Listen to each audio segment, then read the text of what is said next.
आज के टाइम पर अगर तुम एक स्टूडेंट हो ना तो तुम्हारी लाइफ का सीन कुछ ये होगा। क्लास खत्म होते ही ट्यूशन, ट्यूशन से निकलते ही असाइनमेंट एंड होमवर्क, और उसके बाद सेल्फ स्टडी के लिए अलग से टाइम, और उनके बीच में पेरेंटल प्रेशर। इस तरह से लाइफ में खिचड़ी पक चुकी है और जिस चक्कर में तुम बिल्कुल भी कुछ नहीं पढ़ते, करते क्या हो, फोन उठाते हो और इन सब चीजों से दूर भागने का ट्राई करते हो। और यही चीजें तुम्हारी आगे चल के फेलियर का कारण बनने वाली है। ऐसी 5 मिस्टेक्स जो तुम अपनी स्टूडेंट लाइफ में कर रहे हो, जिसकी वजह से तुम कभी भी अपनी लाइफ में सक्सेसफुल नहीं हो सकते।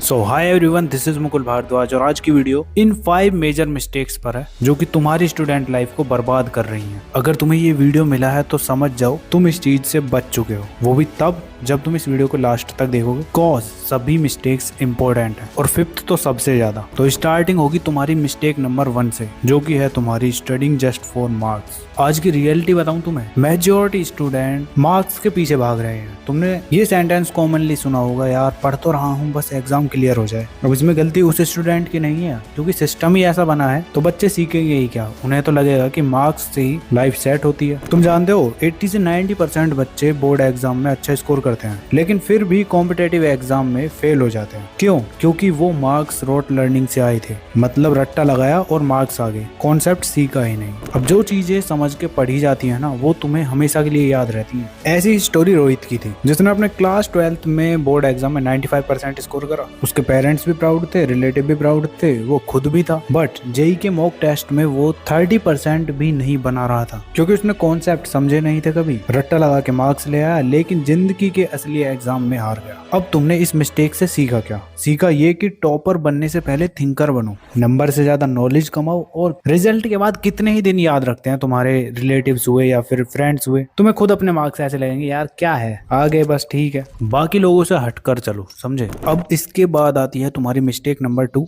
Getting distracted by phone and social media. ये तुम्हारे हाथ में जो मोबाइल फोन है ना, ये सबसे क्यूट लुकिंग डेविल है, क्योंकि ये धीरे धीरे तुम्हारे टाइम और एनर्जी को ऐसे वेस्ट कर रहा है, तुम्हें खुद पता नहीं चल रहा होगा। और पता लगाना है तो इस वीडियो को अभी स्टॉप करो और जाके चेक करके आओ कि तुम कितने घंटे अपने फोन को डेली यूज करते हो और किन एप्स में तुम्हारा टाइम सबसे ज्यादा वेस्ट हो रहा है। तुम्हें अपने आप पता चल जाएगा। ये 5 मिनट रील देखने वाली बीमारी आजकल सभी में कॉमन है, और फिर वो 5 मिनट कितने घंटे में बदल जाती हैं ये तो तुम्हें भी पता होगा। अब ये चीजें कॉमन है, इसका मतलब ये नहीं है कि तुम इनको लाइटली लोगे, इसको अवॉइड ही करो। क्यों बोल रहा हूँ मैं, ऐसा सुनो। साइकोलॉजी ये कहती है कि जब तू स्क्रॉल करता है ना, तो तेरा डोपामिन रिलीज होता है, ब्रेन को इंस्टेंट रिवॉर्ड मिलता है और वो डोपामिन का लेवल ऊपर ही होता है। वहीं दूसरी तरफ जब तू बुक खोलता है तो उसमें ना तो कोई तुझे शाइनी एनिमेशन मिलती है, ना कोई स्टोरी मिलती है। अब जिसका रीजन होता है कि तुम्हें अपने लेक्चर्स, बुक्स, ये सब बोरिंग लगने लगती हैं। तुम अपने आसपास कोई सक्सेसफुल इंसान के पास जाना जो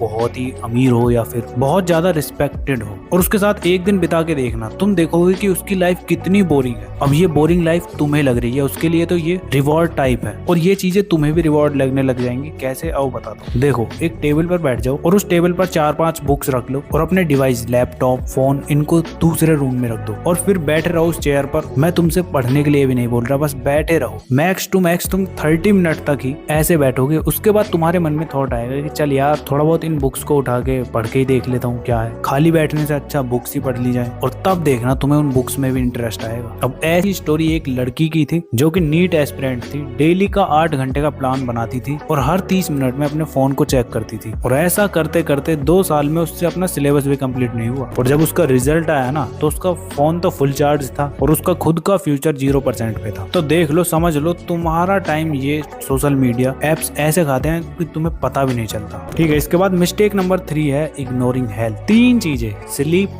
फूड, फिटनेस। तुझे लगता है कि हेल्थ ऑप्शनल है, सोया नहीं चलता है, जंक फूड खूब दबा के खाया, कोई नहीं, ये भी चलता है। अगर इस गलत फहमी में हो ना, तो बेटा जल्दी ही ऊपर से बुलावा आ सकता है तुम्हारे लिए। भाई दिमाग भी तो जब ही काम करेगा तुम्हारा जब तुम ठीक से सोओगे, खाओगे, पियोगे और एक्टिव रहोगे, एक्सरसाइज वगैरह करोगे। बट नहीं, दीदी और भैया को फोन चलाने से कहाँ फुर्सत। जहाँ से एनर्जी लेनी होती है वहां से एनर्जी तो ले नहीं रहे, उल्टा उसको खत्म करते जा रहे हैं। जैसे होता है ना टाइम मैनेजमेंट, ऐसे एनर्जी मैनेजमेंट भी होता है, जो कि हेल्थ को इम्प्रूव करके करके करा जाता है। तुम्हें लगेगा कि ये छोटी बात है, कुछ दिन लगातार 5-5 घंटे सोना बस, और उसके बाद देखना तुम्हारा ब्रेन कितने अच्छे से काम करेगा। और वहीं दूसरी तरफ 8 घंटे की डेली नींद लेना और साथ में मॉर्निंग में थोड़े बहुत 30 मिनट के लिए एक्सरसाइज वगैरह कर लेना, और फिर देखना तुम्हारा माइंड कैसे वर्क करेगा। अब यही तो दिक्कत आती है, जो मेजॉरिटी कॉम्पिटेटिव एग्जाम वाले स्टूडेंट होते हैं ना, वो हमेशा 8-8 घंटे 10-10 घंटे पढ़ने का ट्राई करते हैं, लेकिन कभी भी अपनी हेल्थ पर ध्यान नहीं देते, जिसका रीजन होता है कि वो डिप्रेशन में आ जाते हैं, एंग्जाइटी फील होती है, और कहीं कहीं तो बिना बात के पैनिक अटैक्स आने लगते हैं। तो मेरी जान, तुम्हें इस चीज से अगर बचना है ना, तो हेल्थ के ऊपर सबसे ज्यादा ध्यान दो। तुम कोई रोबोट या मशीन नहीं हो, अगर एक बार हेल्थ बिगड़ी ना तो तुम्हारा सब कुछ खत्म है। तो इस चीज को अवॉइड मत करो, इस पर सबसे ज्यादा ध्यान दो, समझे। इसके बाद मिस्टेक नंबर 4 है नॉट मैनेजिंग टाइम प्रॉपरली। अब लास्ट वाली मिस्टेक थी कि एनर्जी मैनेजमेंट कैसे इंप्रूव किया जाए, ये वाली मिस्टेक तुम्हारी टाइम मैनेजमेंट के लिए है।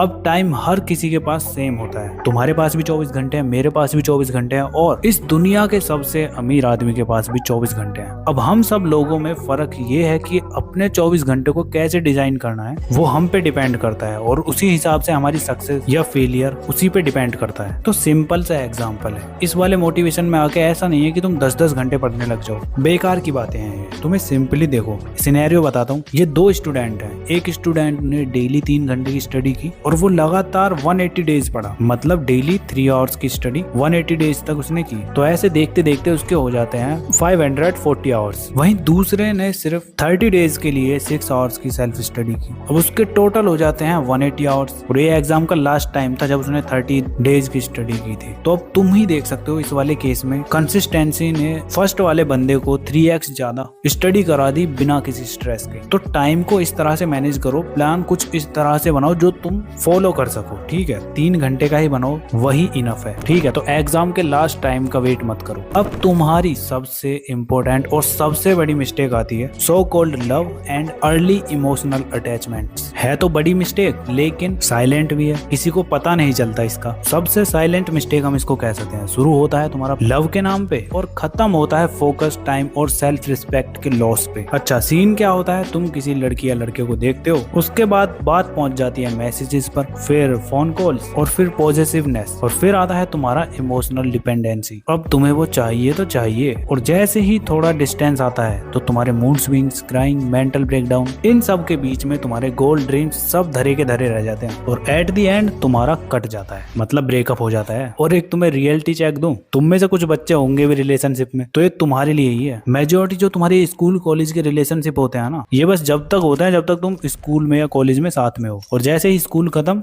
तो रिलेशनशिप भी खत्म। तो बाबू भैया, जब तुम्हें पता है तुम्हारा कटना है तो क्यों पड़ रहे हो औरत के चक्कर में, या सेम लड़कियों के लिए भी, जब तुम्हें भी पता है कि सामने वाला गलीच इंसान है तो क्यों उसके पीछे भागना। अब तुम लोग बोलोगे कि हम तो स्टडी में हेल्प करते हैं एक दूसरे की। अब ऐसा कुछ नहीं होता, स्टार्टिंग के फेज में तुम्हें ऐसा लगेगा, उसके बाद तुम फालतू में डिप्रेशन में रहोगे। तो जब तुम्हें ये चीजें बाद में मिलने वाली हैं तो अभी क्यों जल्दबाजी कर रहे हो, जब टाइम आएगा सब कुछ हो जाएगा। तो अभी के लिए जो इंपॉर्टेंट है उस पर फोकस करो। और ये कोई प्यार व्यार नहीं होता तुम्हारा, ये सब अट्रैक्शन होती है बस। आज किसी और के लिए है, कल किसी और के लिए होगी। तो अपने इमोशंस को दाबो और उनको सही जगह पर लगाओ। और इस टॉपिक पर मैंने सोचा भी था कि एक डिटेल वीडियो बना दूं, बट टाइम ही नहीं मिला। अगर तुम चाहते हो ना तो कमेंट कर देना, मैं नेक्स्ट वीडियो बना दूंगा। बाकी ये 5 मिस्टेक्स थी जो कि तुम्हें अब पता चल चुकी हैं। अब तुम एक एवरेज बच्चे से ऊपर उठ चुके हो। तो बस इस वीडियो के लिए इतना ही था। वीडियो पर अभी तक बने हो तो कोई भी प्यारा सा कमेंट कर देना। बाकी ये वीडियोस भी तुम्हें अपनी स्क्रीन पर शो हो रही होंगे, इनको भी देख लेना। चलो फिर मिलते हैं नेक्स्ट वीडियो में, तब तक के लिए keep learning, keep studying and keep smiling.